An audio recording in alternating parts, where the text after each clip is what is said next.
Hey guys, spiritual whistleblower here. I hope everyone is enjoying. Well, it is the weekend. This is the holiday weekend. Jesus is the reason for the season. Let's rejoice. He is risen.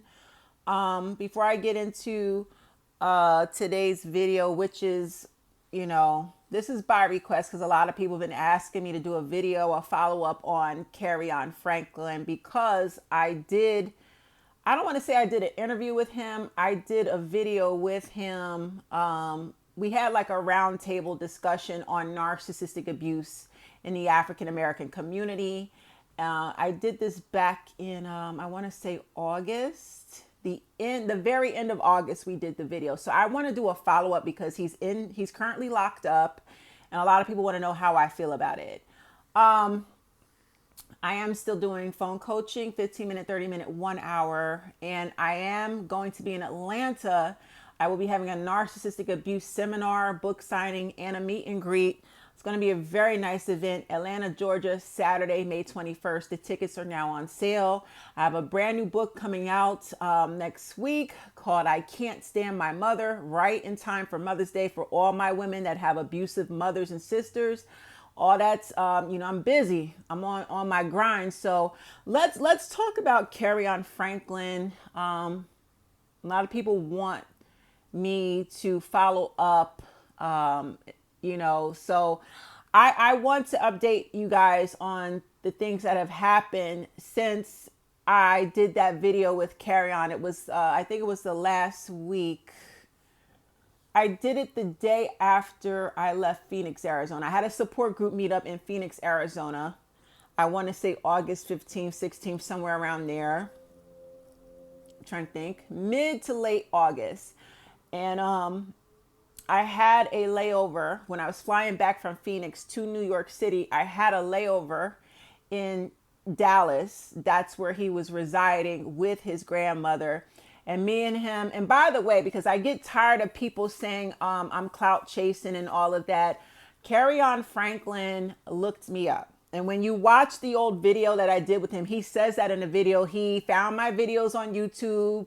My videos were medicine to his soul. He started learning more and more about narcissistic abuse. He got in contact with me. Let's be very clear. I don't have to clout chase off of nobody. Spiritual whistleblower is in her own lane. Okay.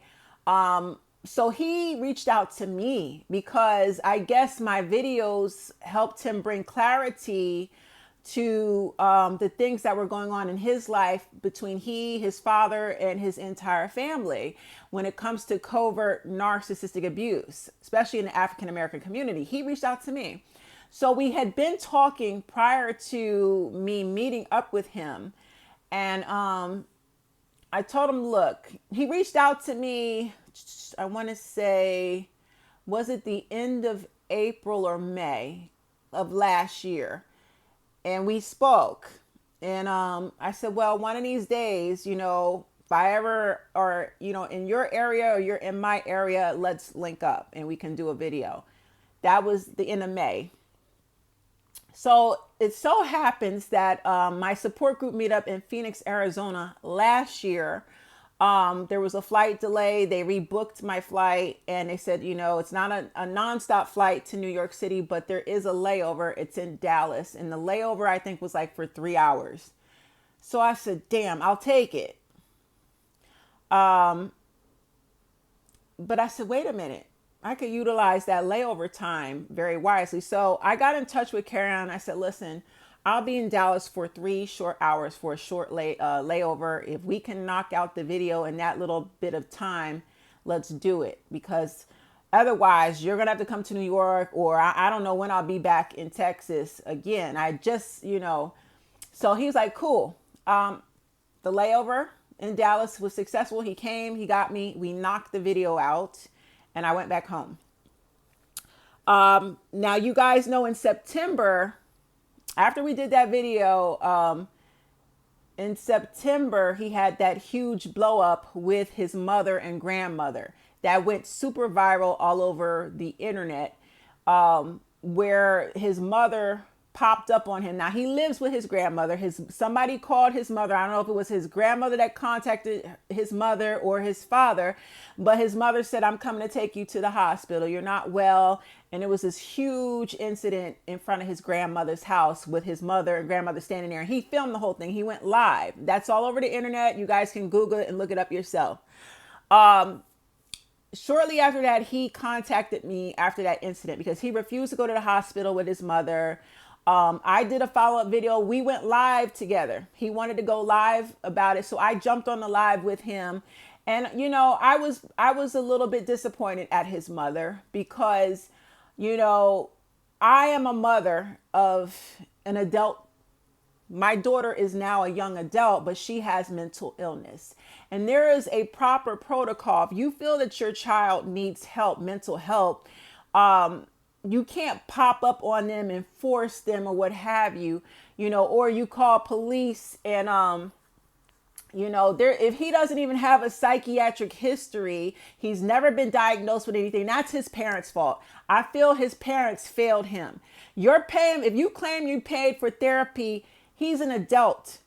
My question is, what did you do when he was a child? Because that's where he needed the therapy. That's where the intervention should have taken place. But see, that's what told me, that was one of the clues that told me that between his mother, father, all the people in his family just about are narcissistic. And when you come from a narcissistic family, they don't believe in putting children in therapy. They don't believe in putting small children. If a child has a developmental delay, if a child is ADHD, a child is autistic, a child has Asperger's, they don't show signs of mental illness until their late teens. So my question to his mother and father, they complain now that he's an adult and he's spiraling out of control. Why didn't they do any intervention when he was a little boy? Okay, his father had the money and the means. Why wasn't his son Kerrion placed in therapy from a very young age? I don't want to hear, they didn't see the signs. If you're in tune to your child, you will see small signs. Something ain't right. Okay, the problem is Kerrion has not been properly evaluated and or diagnosed.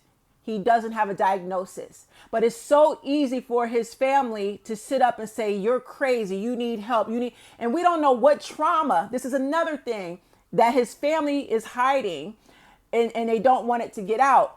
We don't know what type of trauma he suffered. We don't know if it was his father that did something inappropriate to him or his mother or both of them. That's another contributing factor to his, declining mental health. Who traumatized that boy when he was a child? Because he's carrying and harboring PTSD from that. Okay. Before we vilify the boy. So I blame his parents. I fault his parents. They failed him. It's so easy for them to sit back and, he's an adult. He's spiraling. He's all over the place. Well, yeah. That's the result of bad parenting from his early childhood. I said it because my child has bipolar disorder and she didn't develop it until her late teens. However, there were other things, other delays in her early childhood, and I was on top of her treatment. She was in therapy in her early childhood. Now, his father got the money. Why didn't they put him in therapy when he was kindergarten, first grade, second grade? That's where you start the treatment. You don't wait till he becomes an adult and now shit is spiraling and now he's leaking audio of him and his father. Now they want to make him, the villain. I blame his parents. They failed him. His family failed him.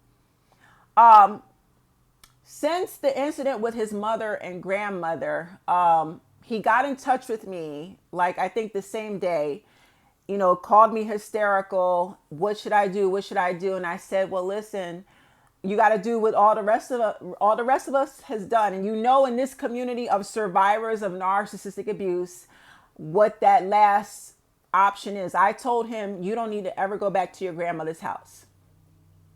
I told him, you need to be in a men's shelter. You go to a homeless shelter.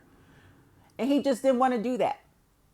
All he did was complain. Where am I going to go? Where am I going to go? Listen, man up. That's one thing Kerrion did not expect of me. I'm not like the women in your family. I'm not going to enable you to, be a bum or a leech. You can't complain about the women in your family, but you keep running back to them. It's dysfunctional.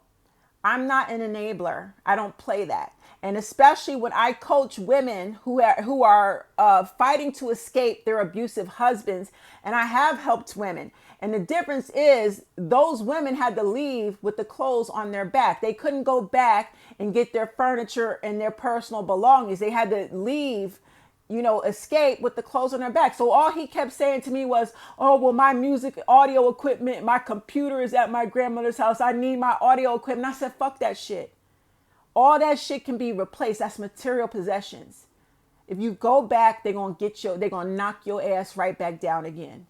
I said, go to a homeless shelter. And you go to a homeless shelter, Kerrion, that is where you go seek psychiatric treatment, because the homeless shelter will open up so many resources. You can lay low. You can stay out the media. You can stay off of social media. You can get your life together. Stop allowing your family to dictate and control the narrative of your mental health. You take control of your mental health. So my advice was for him to not go back to his grandmother's house, go into a homeless shelter. Hey, if you got to sleep in your car. Tyler Perry slept in his car. Missy Elliott slept on the sidewalk. A lot of us that are successful, we had it bad. We were homeless in the beginning. Man up, Kerrion, and shut that crybaby shit up. No, what did he do? He ran back to his grandmother's house.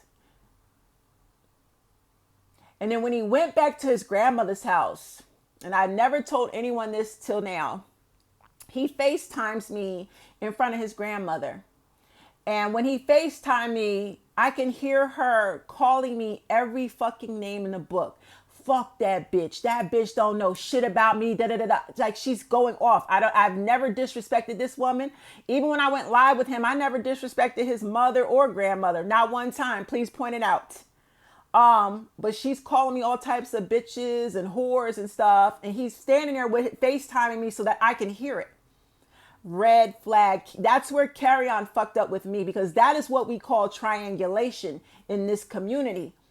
And when somebody tries to triangulate me in any type of situation, I disengage. You've lost me. I'm not entertaining it. I'm blocking you. I'm blocking all parties. So the moment that he did that, I said, what would cause his grandmother? How does his grandmother even know he's on the phone with me? What did he say to her about me? And furthermore, why even FaceTime me? What would make you want to FaceTime me just to hurt me so I can hear the horrible names? What does that solve? Why would you do that, Kerrion? You're instigating. You're triangulating and gaslighting me. So from that moment on, I disconnected. That was September last year. October, I had 3 support group meetups in Texas. I was in Houston first, Dallas next, and Austin last. When I went to Dallas, I didn't call him. I didn't look him up. I was done. Because I don't want to call him a narcissist, but that behavior was narcissistic of him. And without a proper diagnosis, I'm not in no position to diagnose him, but I know that behavior from a mile away. Triangulation is a sign of narcissistic behavior. He could very well, because he grew up in a narcissistic family like the rest of us, he could pick up their traits until he is, cured, or he goes to therapy and he gets himself together. He will continue to, do certain things that the behavioral patterns he's picked up from his family. So he very well could have strong narcissistic traits. Does it mean he's a narcissist? We don't know. Only a doctor can make that diagnosis. And since he refuses to go to a psychiatrist, not a therapist, a psychiatrist, we will never know. But I know you can't play with me. I don't let people play with me like that. I am here to help people. I'm not here to clout chase. All these other blogs are saying Kirk Franklin's son. I never said Kirk Franklin's son. I say Kerrion Franklin. And even in the last video that we did together, I don't mention his father's name not one time. I don't even mention that whole situation with he and his father. I kept the focus on narcissistic abuse. Okay. So I didn't contact Kerrion when I went to Dallas in October. I was very disappointed in what he had done, and I had went no contact. I just treated him like I would treat any other narcissist. I disengaged and I discontinued communication. Then he goes off to Atlanta and he goes on the Larry Reid show. I think it was the end of October. I said, why would he do that? That Atlanta, Georgia is Sodom and Gomorrah. Whoever this Larry Reid guy is, Larry is a narcissist, in my opinion.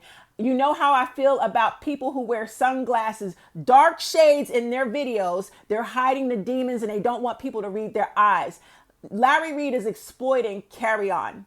He is exploiting Kerrion for likes, clicks, shares, and views. Kerrion is so gullible. And, I don't know if he's competing with his father. Why would you want to be in the same industry? We've talked about this. The industry that your father works in, you got to be careful. It's a dangerous industry.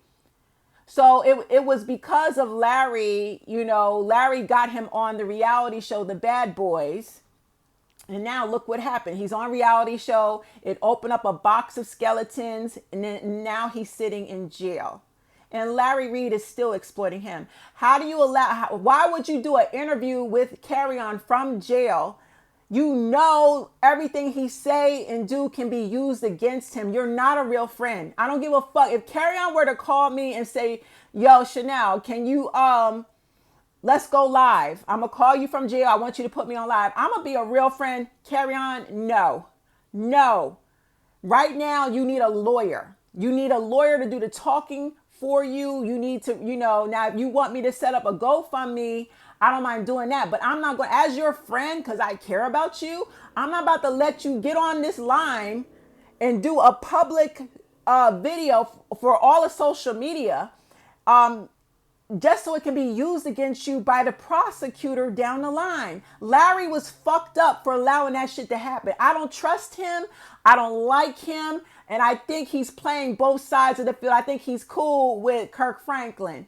And if Kirk Franklin picks up the phone and says, Larry, don't help my son out no more, who do you think Larry's going to listen to? Larry's going to listen to Kirk.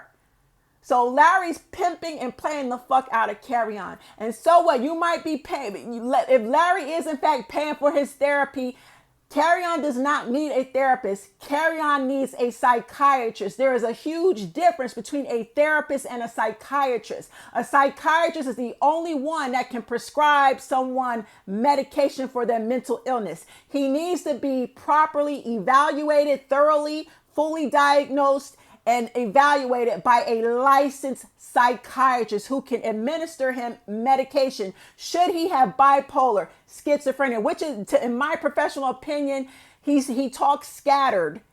He shows signs of manic depressive. He behaves like someone who would have bipolar and schizophrenia. He needs to be properly diagnosed and assessed and evaluated by a psychiatrist, not a therapist. Larry's only helping him for bragging rights. It's not genuine. You was a real friend, Larry Reid. You wouldn't have let that boy do that interview. You would have said no, because once we go live, that prosecutor can use that interview and twist it up and use it against you. You're not a friend, Larry. I don't give a fuck who gets mad about it. Larry Reid is not helping Kerrion. He's hurting him. He's exploiting him. And, in a sense, Larry to me is a narcissistic handler. Okay, I don't know if he gives me bisexual, energy because he's in Atlanta. I don't know if he has done anything with Kerrion, but he's handling Kerrion. Okay, and Kerrion mentally was not prepared to go on that reality show. Larry know good and goddamn well he was not prepared. Got that boy on that show. All his skeletons came out. Now he's in big trouble with the law. So I wish Kerrion the best. I wash my hands of the situation. Please do not ask me any more about it.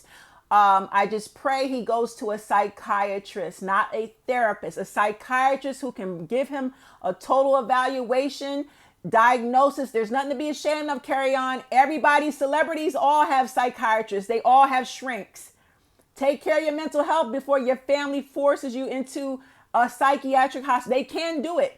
Kerrion, your family can have you put in the hospital if they go through the right channels and fill out the paperwork. I told you to take control of your mental health. Now I wash my hands of it. I want no parts of it. I wish Kerrion the best, and I hope, this is the end. I hope he gets out of all his legal troubles. And I just, I don't know about his father. I wouldn't encourage them making up because, like I said, there's a history of trauma that's hidden. And until Kerrion is comfortable with coming forward to the public with what exactly happened to him in his childhood, we will never know. So that's it. That's my follow-up. Thank y'all. Don't ask me no more about it. I'm done speaking on it. Spiritual whistleblower. Thank you.